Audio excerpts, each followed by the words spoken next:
एक छोटे से गांव में एक पुराना कुआं, जहां 3 महिलाएं पानी भरने आई हैं। तीनों पानी भरकर कुएं के पास बातें करने बैठ गईं। पहली महिला ने गर्व से कहा, मेरी बहू तो ऐसी सुंदर है कि उसकी खूबसूरती की चर्चा आसपास के हर गांव में होती है। जब वह साड़ी पहनकर चलती है तो लगता है जैसे कोई रानी धरती पर उतरी हो। तभी दूसरी महिला ने कहा, हाँ तुम्हारी बहू सुंदर जरूर है, लेकिन मेरी बहू सिर्फ सुंदर ही नहीं बल्कि एक सरकारी अफसर भी है। उसकी बुद्धि और काबिलियत के आगे लोग झुकते हैं। वह जैसे चलती है उसके कदमों में आत्मविश्वास झलकता है। फिर तीसरी महिला ने धीरे से मुस्कुराते हुए कहा, मेरी बहू न तो बहुत सुंदर है न ही किसी बड़ी कंपनी में अफसर, वह बहुत साधारण है। तीनों महिलाएं अपने अपने मटके उठाकर घर की ओर चल पड़ी। तभी पहली महिला ने अचानक रुककर कहा, अरे देखो मेरी बहू आ रही है, देखो कितनी सुंदर है। पहली महिला की बहू ने अपनी सास को देखा, लेकिन बिना कुछ कहे, बिना एक नजर डाले चुपचाप आगे निकल गई। पहली महिला का चेहरा थोड़ा उदास हो गया, लेकिन उसने कुछ नहीं कहा। तभी दूसरी महिला ने कहा, देखो मेरी बहू भी आ रही है,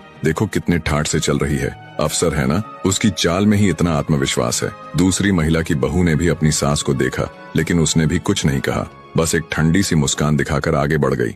दूसरी महिला का चेहरा भी थोड़ा मुरझा गया। फिर तीसरी महिला अपनी बहू को देखकर कहा, अरे मेरी बहू भी आ रही है, वो देखो। उसकी बात पूरी भी नहीं हुई थी कि तीसरी महिला की बहू ने पास आकर मटका उठा लिया और बोली, माँ जी ये मटका मुझे दे दो, आप थक गई होगी, चलिए मैं आपके साथ चलती हूँ। ये देखकर वहाँ खड़ी दोनों महिलाएं हैरान रह गईं। उनकी आंखों में ईर्ष्या और पछतावे के भाव उभर आए। तभी वहाँ से गुजर रही एक बूढ़ी महिला ने ये सब देखा और मुस्कुराते हुए बोली, देखो इसे कहते हैं खरा सोना। सुंदरता और पदवी से बढ़कर संस्कार होते हैं। सच्चा प्यार और सम्मान ही इंसान को महान बनाता है। दोस्तों, यह कहानी सिखाती है कि सुंदरता और सफलता से बढ़कर संस्कार और प्यार होता है, जो इंसान को वास्तव में महान बनाता है। Download ShareChat.